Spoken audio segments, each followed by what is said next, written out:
আসসালামু আলাইকুম। আমরা বাংলা ভাষার রীতি ও বিভাজন নিয়ে আলোচনার দ্বিতীয় পর্বে আছি।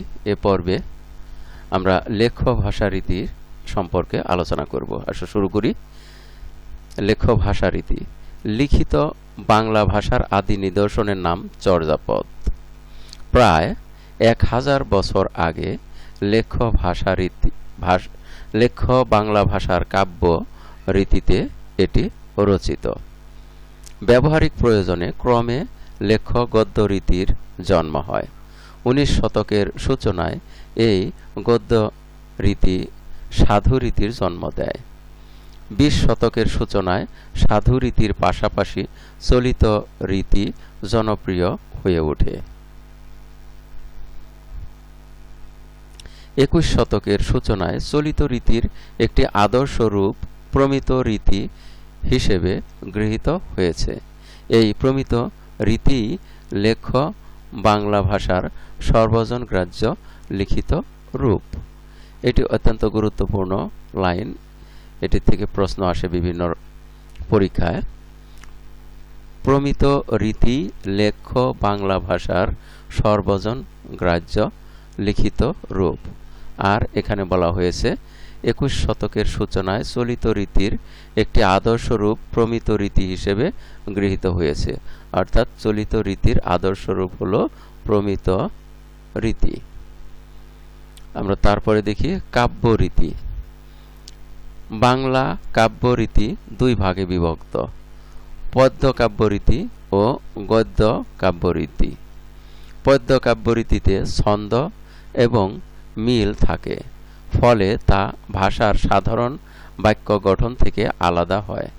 পদ্য কাব্য রীতি বাংলা ভাষার সবচেয়ে পুরনো রীতি। বাংলা সাহিত্যের বহু অমর কাব্য এই রীতিতে রচিত। পদ্য কাব্য রীতির পাশাপাশি বাংলা ভাষায় গদ্য কাব্য রীতিও রয়েছে। গঠন বিবেচনায় গদ্য কাব্য রীতির বাক্যও সাধারণ বাক্যের চেয়ে আলাদা হয়ে থাকে। সাধু রীতি। দাপ্তরিক কাজ, সাহিত্য রচনা, যোগাযোগ ও জ্ঞান চর্চার প্রয়োজনে লেখ্য বাংলা ভাষায় সাধু রীতির জন্ম হয়।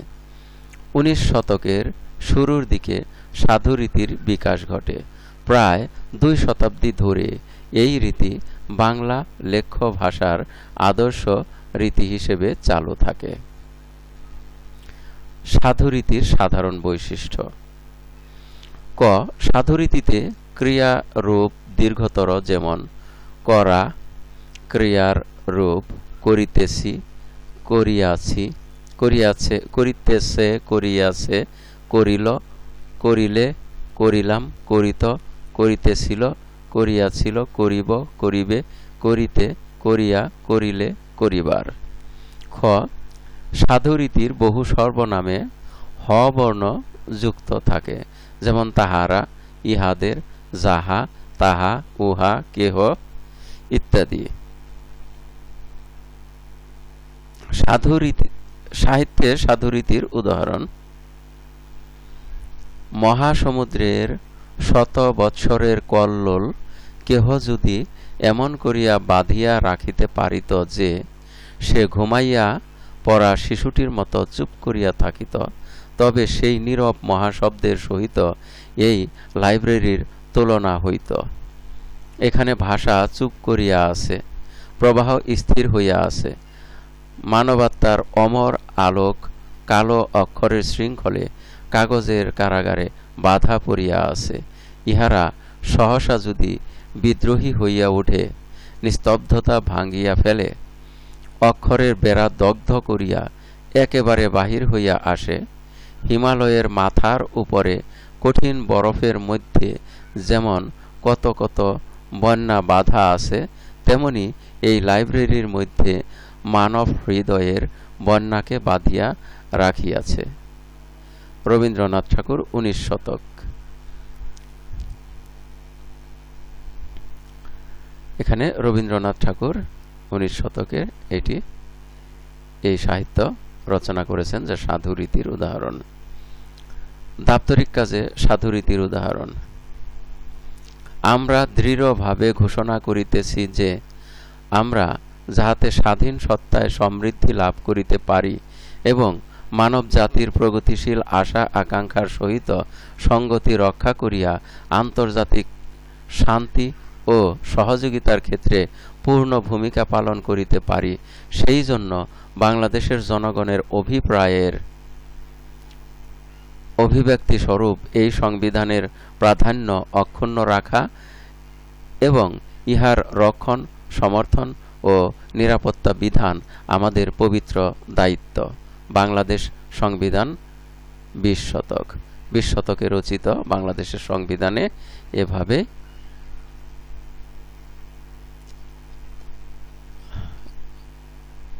সংবিধানের ধারাগুলো এভাবেই লিপিবদ্ধ আছে।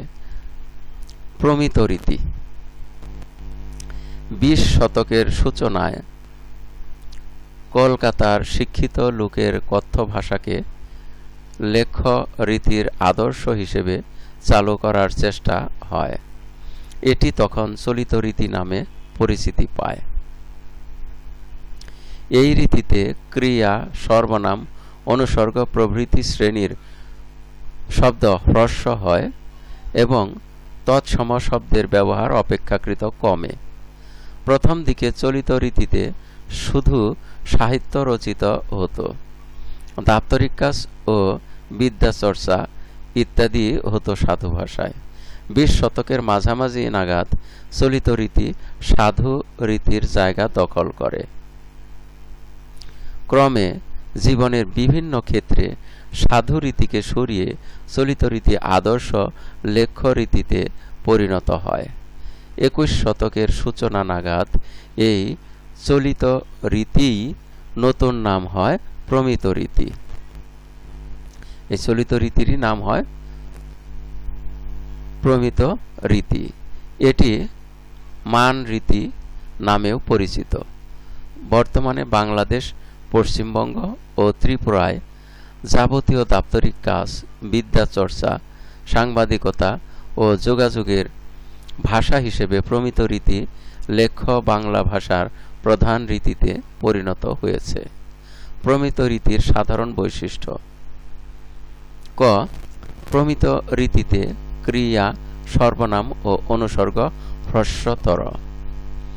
ক্রিয়ার ক্ষেত্রে যেমন করা ক্রিয়ার রূপ করছে, করেছে, করল, করলে, করলাম, করত, করছিল, করেছিল, করব, করবে, করতে, করে, করলে, করার। সর্বনামের ক্ষেত্রে যেমন তারা, এদের, যা, তা ও কেউ ইত্যাদি। অনুসর্গের ক্ষেত্রে যেমন থেকে, হতে, সঙ্গে ইত্যাদি। খ. প্রমিত রীতিতে শব্দ ব্যবহার আলোচ্য বিষয়ের উপরে নির্ভরশীল। যেমন প্রয়োজন অনুযায়ী সব ধরনের শব্দ ব্যবহার করা যায়, যেমন তৎসম বৎসর ও লেখা যায়, আবার তদ্ভব বছরও লেখা যায়। একইভাবে চন্দ্র ও লেখা যায়, চাঁদও লেখা যায়। গ. প্রমিত রীতিতে কথ্য রীতির বহু শব্দ বর্জনীয়, যেমন ধুলো, তুলো, মূলো, পুজো, সবচেয়ে ইত্যাদি না লিখে ধুলা, তুলা, মূলা, পূজা, সবচেয়ে ইত্যাদি লিখতে হয়। পূর্বে উল্লেখিত সাধু রীতির সাহিত্যের উদাহরণ প্রমিত রীতিতে নিম্নরূপ হবে: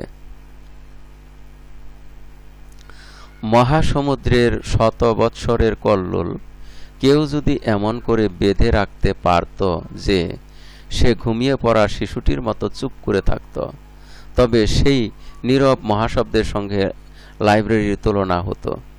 এখানে ভাষা চুপ করে আছে, প্রবাহ স্থির হয়ে আছে, মানবাত্মার অমর আলোক কালো অক্ষরের শৃঙ্খলে কাগজের কারাগারে বাধা পড়ে আছে। এরা সহসা যদি বিদ্রোহী হয়ে ওঠে, নিস্তব্ধতা ভেঙে ফেলে, অক্ষরের বেড়া দগ্ধ করে একেবারে বের হয়ে আসে, হিমালয়ের মাথার উপরে কঠিন বরফের মধ্যে যেমন কত কত বন্যা বাধা আছে, তেমনি এই লাইব্রেরির মধ্যে মানব হৃদয়ের বন্যাকে বেঁধে রেখেছে। পূর্বে উল্লেখিত সাধুরীতির দাপ্তরিক উদাহরণ প্রমিত রীতিতে নিম্নরূপ হবে: আমরা দৃঢ়ভাবে ঘোষণা করছি যে আমরা যাতে স্বাধীন সত্তায় সমৃদ্ধি লাভ করতে পারি এবং মানব জাতির প্রগতিশীল আশা আকাঙ্ক্ষার সঙ্গে সঙ্গতি রক্ষা করে আন্তর্জাতিক শান্তি ও সহযোগিতার ক্ষেত্রে পূর্ণ ভূমিকা পালন করতে পারি, সেজন্য বাংলাদেশের জনগণের অভিপ্রায়ের অভিব্যক্তি স্বরূপ এই সংবিধানের প্রাধান্য অক্ষুণ্ণ রাখা এবং এর রক্ষণ, সমর্থন ও নিরাপত্তা বিধান আমাদের পবিত্র কর্তব্য। প্রতিটি বাঙালি শিশুর মাতৃভাষা বা প্রথম ভাষা হল তার আঞ্চলিক ভাষা। আদর্শ কথ্য বা লেখ্য প্রমিত তার কাছে দ্বিতীয় ভাষা। বাংলাদেশের শিক্ষা কার্যক্রম যেহেতু প্রমিত রীতি অনুসরণ করে, তাই পাঠ্যপুস্তকই হল শিশুর প্রমিত রীতি শেখার প্রধান উপায়। আমরা দ্বিতীয় পর্বের আলোচনা শেষ প্রান্তে এসে পড়েছি।